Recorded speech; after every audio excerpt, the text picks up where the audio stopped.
নমস্কার। রোজ রোজ শুনি ভগবানের বাণী এই প্রাত্যহিক অনুধ্যানে আপনাদের স্বাগত জানাই। আজ আমাদের অনুধ্যানের বিষয় 1898 সালে শ্রীরামকৃষ্ণের জন্মোৎসব পালন। 1898 সালের 12ই ফেব্রুয়ারি, এই 22শে ফেব্রুয়ারি মঙ্গলবার শ্রীরামকৃষ্ণের জন্মোৎসব পালিত হয় নীলাম্বর বাবুর বাগান বাড়িতে। এদিনের বিবরণ শরৎচন্দ্র চক্রবর্তী বিস্তারিতভাবে স্বামী শিষ্য সংবাদে লিখেছেন। জন্মতিথি পূজায় সেবার বিপুল আয়োজন। স্বামীজির আদেশ মতো ঠাকুর ঘর পরিপাটি দ্রব্য সম্ভারে পরিপূর্ণ। স্বামীজি সেদিন স্বয়ং সকল বিষয়ের তত্ত্বাবধান করিয়া বেড়াইতেছিলেন। জন্মতিথির সুপ্রভাতে সকলেই আনন্দিত। কেবল ঠাকুরের কথা ছাড়া ভক্তদের মুখে আর কোনো কথাই নাই। আমরা গানে বলি, যে কথার মাঝে তব কথা নয়, সে কথা আমারে শুনায়ও না। সেদিনের সেই পরিবেশ, যে কথার মাঝে ঠাকুরের কথা নেই, সেটি ভক্তরা সেদিন দৈব কৃপায় শুনতে পাচ্ছেন না। শুধুই ঠাকুরের প্রসঙ্গ আলোচিত হচ্ছে। পূজার ঘরের সামনে দাঁড়াইয়া স্বামীজি এইবার পূজার আয়োজন দর্শন করিতে লাগিলেন। পূজার তত্ত্বাবধান শেষ করিয়া স্বামীজি শিষ্যকে বলিলেন, পইতে এনেছিস তো? শিষ্য বলিলেন, আজ্ঞে হ্যাঁ, আপনার আদেশ মতো সব প্রস্তুত, কিন্তু এত পইতার জোগাড় কেন বুঝিতেছি না। স্বামীজি বলিলেন, দ্বি জাতি মাত্রেরই উপনয়ন সংস্কারে অধিকার আছে। বেদ স্বয়ং তার প্রমাণস্থল। আজ ঠাকুরের জন্মদিনে যারা আসবে তাদের সকলকে পইতে পরিয়ে দেব। এরা সব ব্রাত্য, অর্থাৎ পতিত হয়ে গেছে। সেই পতিতদের তিনি পইতে পড়াবেন। শাস্ত্র বলে, ব্রাত্য প্রায়শ্চিত্ত করলেই আবার উপনয়ন সংস্কারে অধিকারী হয়। আজ ঠাকুরের শুভ জন্মতিথি। স্বামীজি বলছেন, সকলেরই তার নাম নিয়ে শুদ্ধ হবে, তাই আজ সমাগত ভক্তমণ্ডলীকে পইতে পড়াতে হবে, বুঝলি?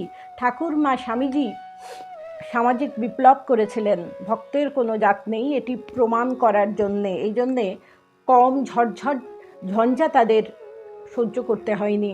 স্বামীজির আদেশ মতো সমাগত প্রায় 40-50 জন ভক্ত ক্রমে গঙ্গা স্নান করিয়া আসিয়া শিষ্যের নিকট গায়ত্রী মন্ত্র লইয়া পইতা পড়িতে লাগিল। মঠে হুলস্থুল। পইতে পড়িয়া ভক্তগণ আবার ঠাকুরকে প্রণাম করিল এবং স্বামীজির পাদপদ্মে প্রণত হইল। তাহাদিগকে দেখিয়া স্বামীজির মুখ যেন শতগুণে প্রফুল্ল হইল। ইহার কিছু পরেই শ্রীযুক্ত গিরিশচন্দ্র ঘোষ মহাশয় মঠে উপস্থিত হইলেন। এইবার স্বামীজির আদেশে সঙ্গীতের উদ্যোগ হইতে লাগিল এবং মঠের সন্ন্যাসীরা আজ স্বামীজিকে মনের সাধে সাজাইতে লাগিলেন। তাহার কর্ণে শঙ্খের কর্ণভূষণ, সর্বাঙ্গে কর্পূর ধবল পবিত্র বিভূতি, মস্তকে জটাভার, বাম হস্তে ত্রিশূল, উভয় বাহুতে রুদ্রাক্ষ বলয়, গলে রুদ্রাক্ষ মালা প্রভৃতি দেওয়া হইল। ওই সকল পড়িয়া স্বামীজির রূপের যে শোভা সম্পাদিত হইল তাহা বলিয়া ফুরাইবার নহে। সেদিন যে যে সেই মূর্তি দেখিয়াছিল তাহারা সকলেই এক বাক্যে বলিয়াছিল, সাক্ষাৎ কালভৈরব স্বামী শরীরে ভূতলে অবতীর্ণ হইয়াছেন। স্বামীজিও অন্যান্য সন্ন্যাসীদিগের অঙ্গে বিভূতি মাখাইয়া দিলেন।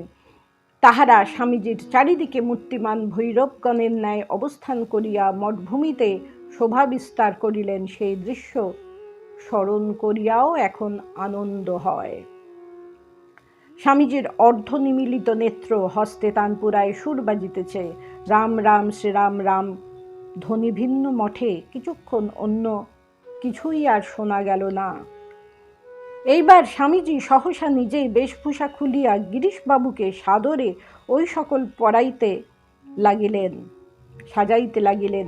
নিজ হস্তে গিরিশবাবুর বিশাল দেহে ভস্য মাখাইয়া মস্তকে জটাভার, কণ্ঠে রুদ্রাক্ষ, বাহুতে রুদ্রাক্ষ বলয় দিতে লাগিলেন। গিরিশবাবু সে শয্যায় যেন আরেক মূর্তি হইয়া দাঁড়াইলেন। দেখিয়া ভক্তগণ অবাক হইয়া গেল।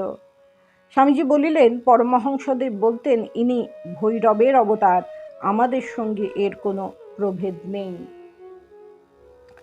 স্বামীজি মাস্টার মহাশয়কে বলিলেন, আজ ঠাকুরের জন্মদিন, ঠাকুরের কথা আজ আমাদের কিছু শোনাতে হবে। মাস্টার মহাশয় মৃদু হাস্যে অবনত মস্তক হইয়া রহিলেন। ইতোমধ্যে স্বামী অখণ্ডানন্দ মুর্শিদাবাদ হইতে প্রায় 1.5 মণ ওজনের 2টি পান্তুয়া লইয়া মঠে উপস্থিত হইলেন। অদ্ভুত পান্তুয়া 2টি দেখিতে সকলে ছুটিলেন। স্বামীজি বলিলেন, ঠাকুর ঘরে নিয়ে যা। তারপর বলিলেন স্বামী অখণ্ডানন্দকে লক্ষ্য করিয়া, দেখছিস কেমন কর্মবীর, ভয় মৃত্যু এসবের জ্ঞান নাই, এক রোখে কর্ম করে যাচ্ছে। বহুজন হিতায় বহুজন সুখায়। নমস্কার।